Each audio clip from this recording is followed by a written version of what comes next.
Welcome back to another guide video for Diablo 2 for the version 1.06. This time we are having a look at the Necromancer, and this class is alongside the Barbarian belongs to the characters that were left behind the most throughout the patches and expansions. Originally, the Necromancer was one of the best, if not the best, hardcore character in the game, and hopefully I can showcase this in this video. As we start off with the Necromancer stats, nothing crazy to see here. Starts off with a little bit good amount of energy. He's a magic type character, magic type class, and because of that he gets 2 mana points per stat point invested, and that is actually really nice, despite the fact that he also has to get some life. But ultimately he is a caster, so you want to focus on energy as well. Now he won't be as tanky as something like the Amazon, the Paladin, or the Barbarian, who are all more fighter type characters. However, he has his minions. He has a lot of tools, a lot of tools that he can use to keep himself safe and alive, and that's why he can be considered the strongest character when it comes to survivability.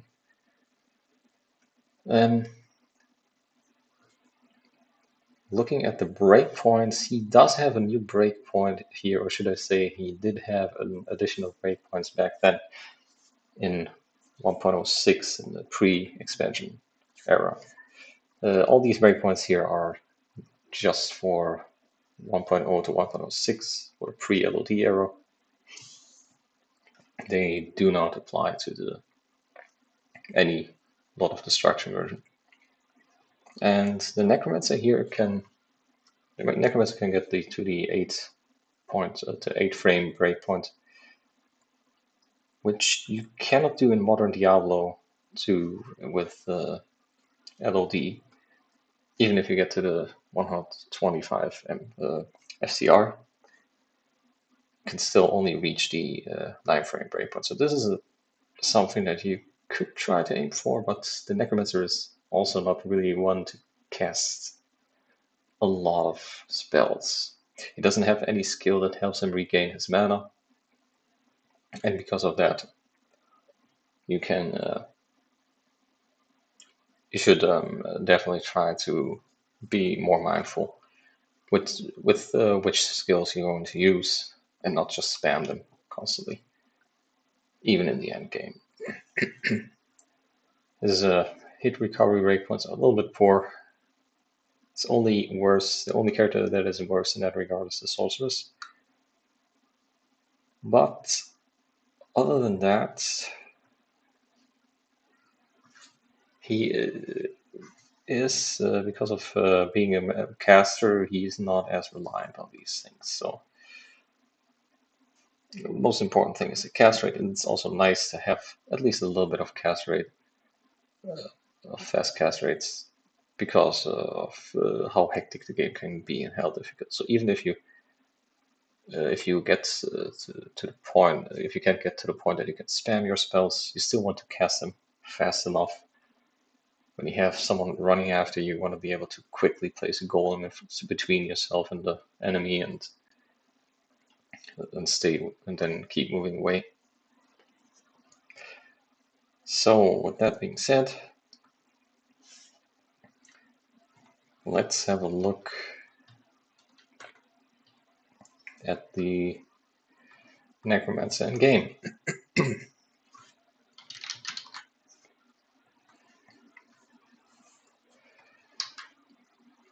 Okay, so this will be a very interesting video to go through, but Obviously, we just start with our wands and have our skeleton ready, which is in this version not really that great. It's good enough for the entrance area. If you're doing your job fine on you, let's just try it out and run outside, see if we can get some XP. Also, let me get the sound back on as well, so you can hear stuff.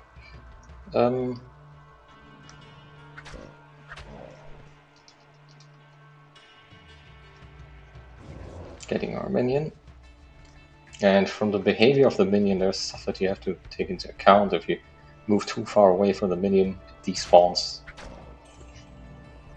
And every time you run into your minion has a collision box. So you can get problematic in tight spaces where you try to avoid enemies, try to stay away from enemies, and your own summons are blocking you.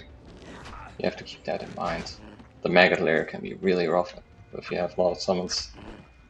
So especially in those places, you don't want to have too many summons. Okay, we will mostly rely on your golem, which I will showcase very, very soon. But other than that, hopefully we can get another level in order to demonstrate how well the skeletons can do in the cold plains, where suddenly the thing is that they do fall off very early. And there you go, that's what I tried to do for a while now, but yeah, he got out of range and despawned. Now I don't have to resummon him. This can happen quite often, especially when you're in dungeons that are areas where you have these narrow pathways, doorways,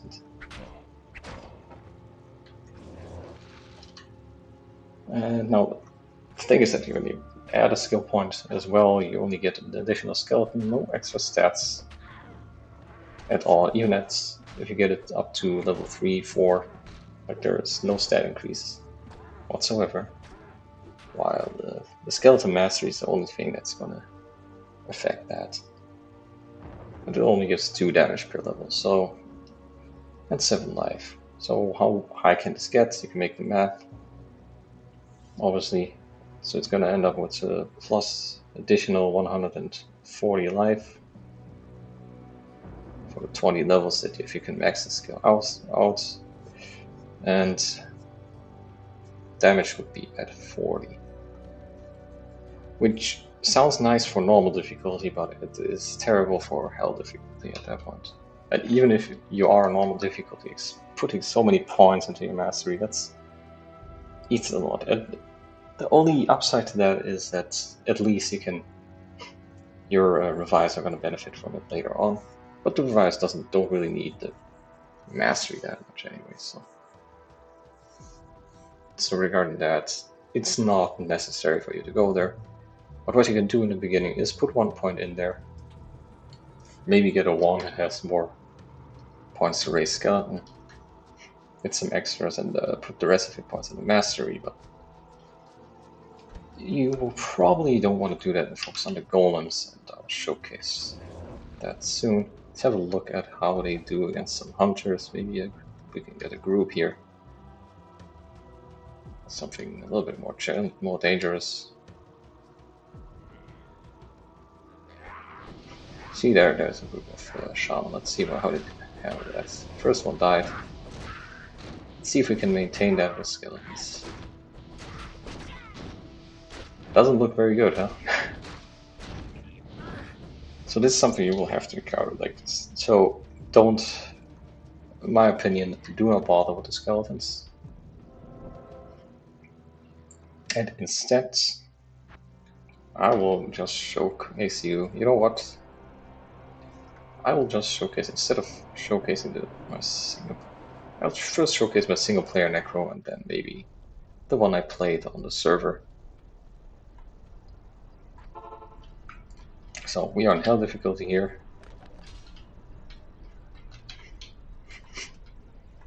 Where's my golem?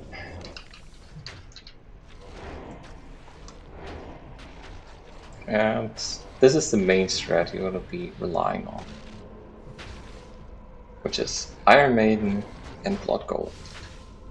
You probably will have to take Clay Golem first, also pick up Golem Mastery to make it more tanky. But your main strat will be try to get the Clay Golem as early as possible, and then get Iron Maiden at level 12, preferably before the Andariel fight. This will make things a lot easier when fighting her. But that's the main strat. Now, when you get your kills, you can obviously rely on those bodies for Corpse Explosion and revives as well. Revives are kind of nice to have, but like the skeletons, if you move too far away. Actually, let's showcase that. Let's get some revives.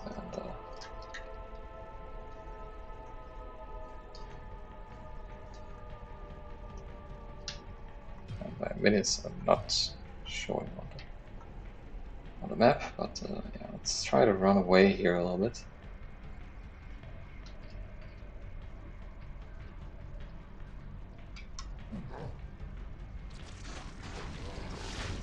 Don't mind.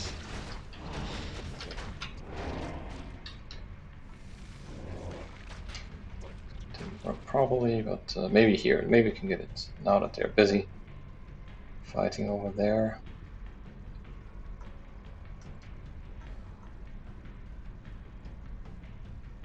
There you go. Even the golem got lost, so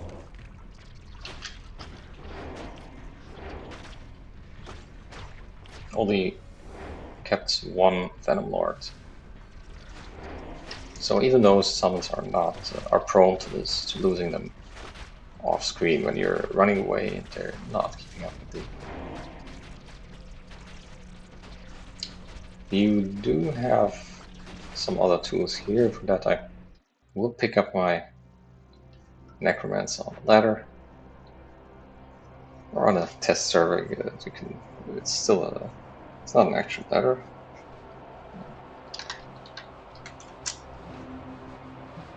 I'll showcase that. I haven't been playing a lot, but still one of a few kings here.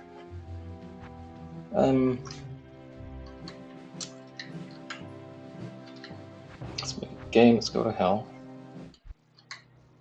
We got any curses? We can have a look at those first. Get my golden out first, and then there's for one, there's stuff like a Crepify, which sounds good, but doesn't really work properly. Doesn't really slow down and weaken.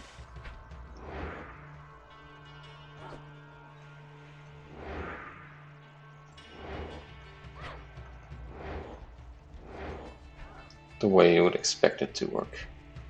So that is a no-go.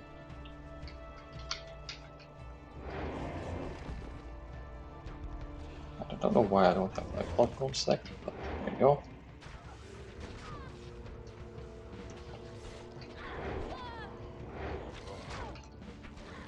Anyway. Oh, I take that full reach of why we had it. Demon Hide Sash, why not?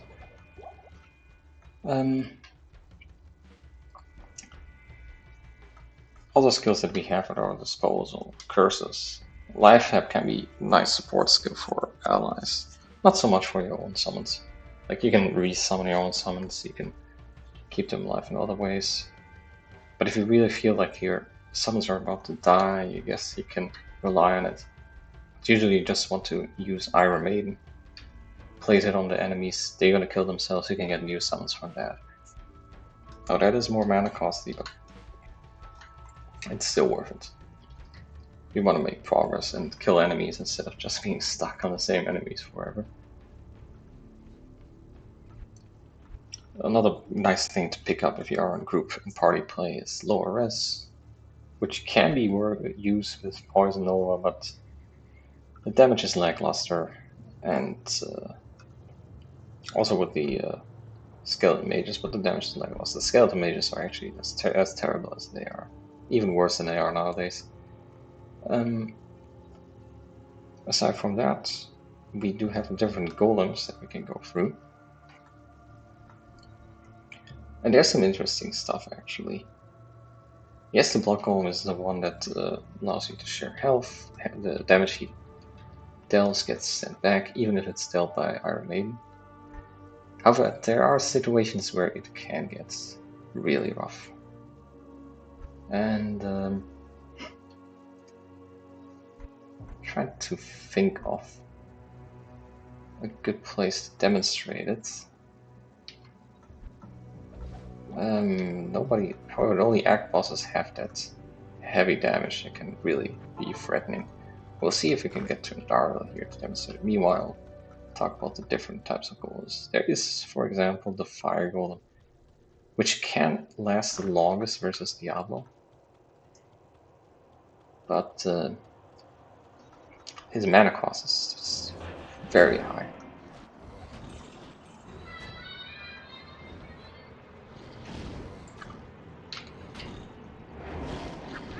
And also, he doesn't have the ability to heal. Still, he has a very high health pool. So he's not gonna die very quickly here. It's gonna take a while until the enemies are able to take him down. The health bar is still full. It's kind of buggy here, but you can still see the dark gray. This is a bug I've had for quite a while now. With the Necro. It's an old game. I think I will try. I think I have to report that one. Might not be the only one.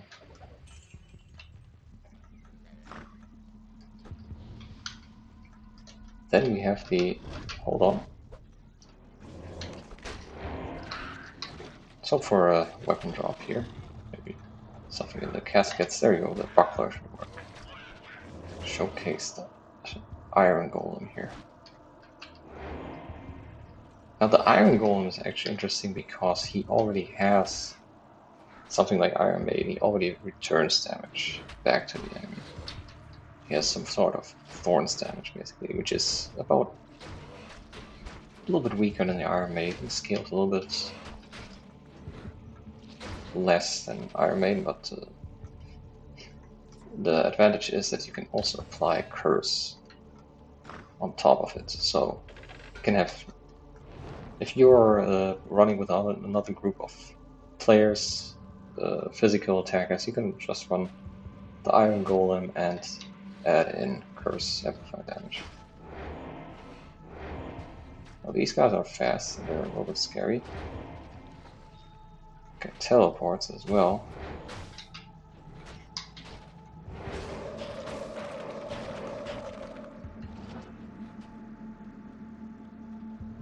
I don't want to waste my time with that one. It's a little bit dangerous. But our Iron Golem stood his ground pretty well there. Still alive. Like 30% of its life is still there. And he's doing fine. Now we should add in life tap, for example.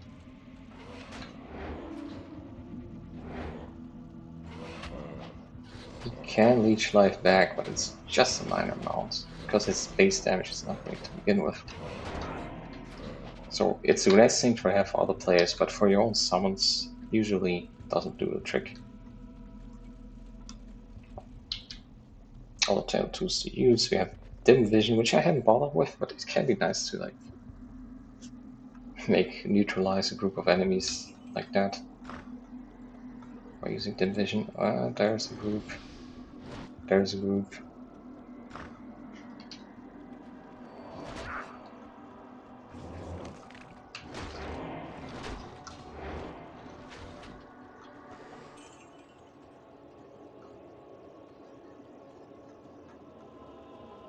And hopefully we have the exit here. Okay, here's Andariel. Hopefully I can showcase how it's going to look if I try to use my golem on Andariel, Iron Maiden. Now, I'm not sure about her damage, but the damage of many bosses is just so high for the golem that he cannot return all of it. It's just too much for him to have. Oh, multi-shot lightning. Multi-shot lightning. I gotta get a freaking heck out of there.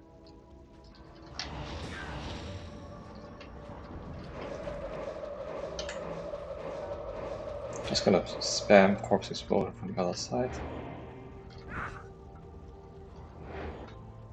As you can see, yeah, that looks kind of terrifying.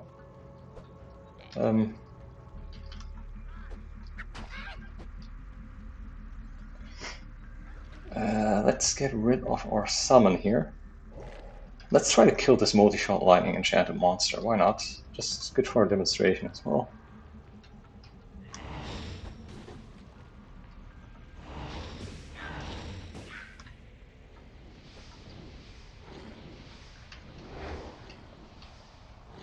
Curse on him, place a golem in front of him, and let the golem cook.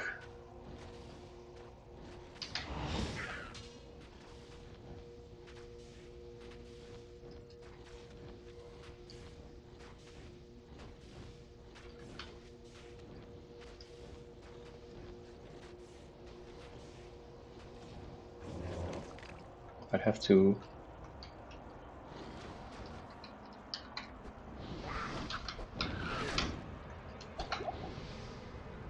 careful here.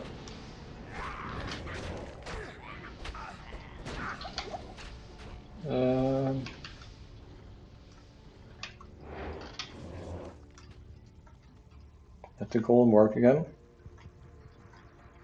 Let's see if we can actually... But you can see how much the golem can tank and return to his enemy with that.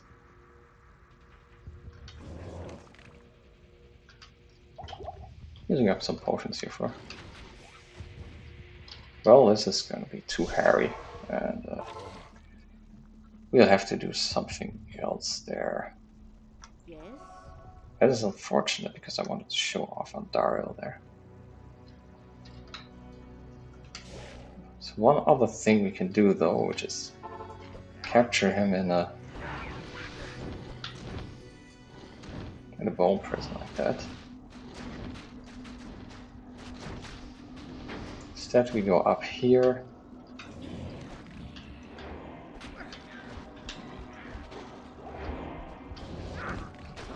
And Dario can be tanked by the golem, as you can see, but he is taking some more damage than he can handle, and he goes down quickly. So that is proven. That was actually kind of fun. Demonstrated with the multi-shot lightning enchanted as well that he can survive that, but he cannot survive the boss. Actually nice to have that contrast here.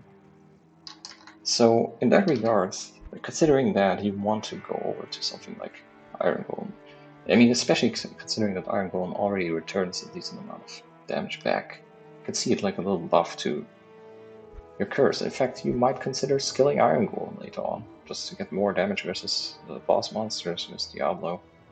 The Iron Golem can get some pretty good numbers as well. And if you add that to the Iron Maiden damage, you can have yourself a very strong summon. One thing you want to pick up are summons as well, for the revives as well, which is the summon resist skill. Just to, for me it was just one point that I needed because of the good gear I got. Some of it was gifted. And for example, we have the Saigon Shield that I was gifted. The Worm Skull was gifted as well. These are things that you can gamble, you can find them, they're not impossible to get. When it comes to uniques and set items, they're more accessible here in this version. Except for wands. In that regard, I would love to have a Luna's Lament, but I'm using this nice Necro wand that I bought from the vendor. And that being said, talked about the resistances. Obviously, just getting enough points in so your summons are tanky enough. If you want to min-max your build, then you can probably save up some points instead. Get that through your gear. Which area would be nice to demonstrate the revives and in a way where, yeah, I think Flare Jungle, you have a lot of ranged enemies sometimes. So sometimes you can have ranged enemies and the Iron Maiden does not return damage that well against those. Like these flayers over there. And how do you handle those? Well, you can get revives going.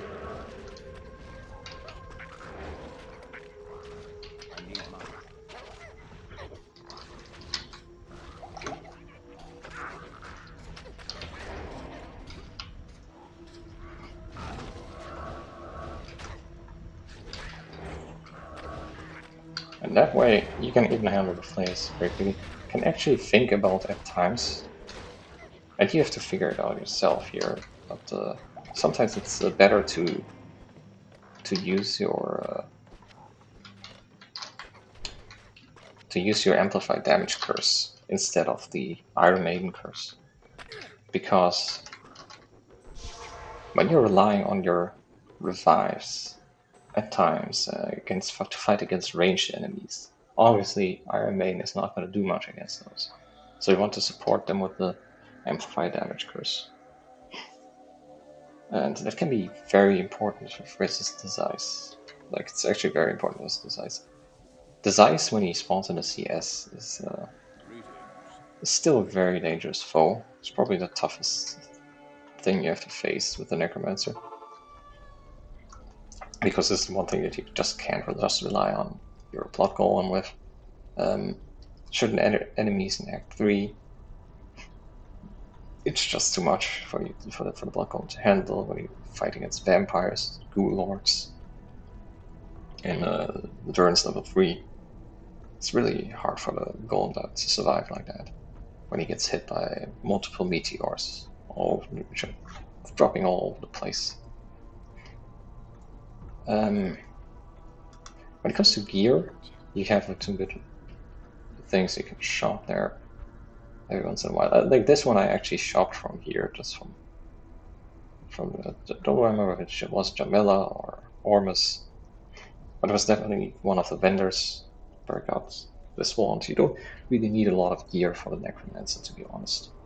This is just luxury, actually. You can go for a tower shield for a good block chance, or you can go for a bone shield if you don't want to invest that much strength at the beginning of the game. Other than that, like, gear is just trying to get your defensive stats going, like resistances, life. It's nothing too crazy here. I have 3 blue pieces here that are decent. Just decent stuff, nothing too crazy. The amulet is nice, a prismatic amulet.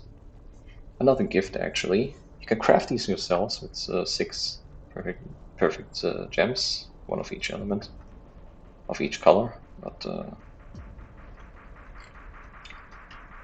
yeah, so much for that. I think I covered most of the skills that are relevant. Ah, yes, the Bone Spirit. Yeah, we can mention that as well. So, while the poison skills are kind of lackluster, the bone skills aren't that bad, actually. Let's showcase these. Let's have some enemies here come up at us, and I have only 10 base points into this. Do have some good gear. Oh, it is very mana heavy, as you can see. If you can get a mana shrine like that, you can kill stuff.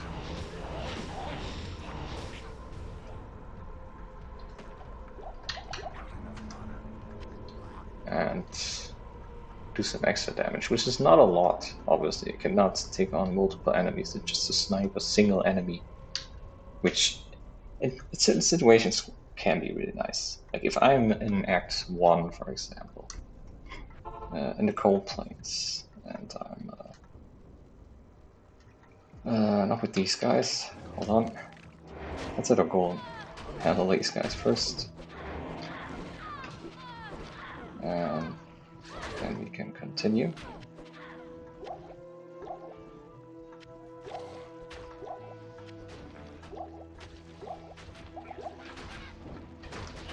Now what I can do with the shaman here, so prevent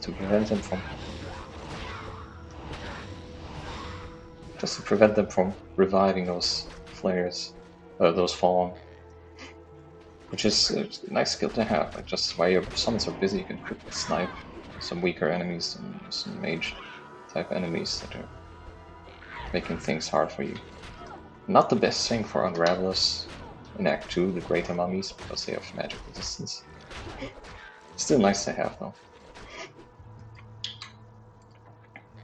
Obviously we used Bone Prison as well, which says it has only 38 life, but seems to be a lot more since it can survive so long in hell. It also returns Iron Maiden damage. So one thing that we like to do in PvP back in the days was run up to someone in PvP and then just bam, catch her inside, especially if for Amazon she has no way to escape from there. She can maybe shoot some arrows outside out of it with her peers, but you can just keep capturing them in there and there's nothing you can do. So much for 38 life, which is listed here. That's not true. That skill actually scales with the difficulty, unlike the skeletons. Anyway, so much for the Necro. I think I will end the video here. Hope this gave you a good idea, general idea how to build this. Maybe I will just give you a short view on how I would plan to build the Necro. So I would probably recommend to pick up Corpse Explosion as well as the Golem early on. Amplify damage is a nice curse to have, just for the Corpse Explosion and the damage that your Golem can do, and you yourself can do. You can basically go into melee combat yourself at that point. With amplified damage, you have double the damage, which is huge. Also nice for party support. I think with the Necro, it's really fun to play in a party. Like, party members are really going to benefit from that survivability the Necro gets you. So much for Necro, that's him. A little bit slower class, but very safe, very efficient, and just very versatile, very fun to play. Being able to change between all these different skills: damaging skill, crowd control skill, summon skill, curses, debuff. Just a lot of options you have. When it comes to the stats, as I mentioned before, your problem is going to be having enough mana. If you have enough gear, you can kind of maintain it. I was kind of greedy with the mana. I just went for life in order to stay alive in hell difficulty, because I forced my way into hell a lot earlier, just around level 40 something, and I tried to take on hell, which can be done. Just gotta be careful when you do that. Otherwise, like strength, only reason why I went so much into strength was to wield the Saigon Shield, which is phenomenal. Blocking chance doesn't rely on your dexterity, and getting that extra skill as well with a 64% blocking chance for Necro. That's actually amazing. Dexterity was untouched, never bothered with increasing it. Only increases from gear, I believe. Yep, this ring. Yeah, so much for that. Okay. I think we can cap it off here, and I'll see you in the next video. Thanks for watching. Till next time.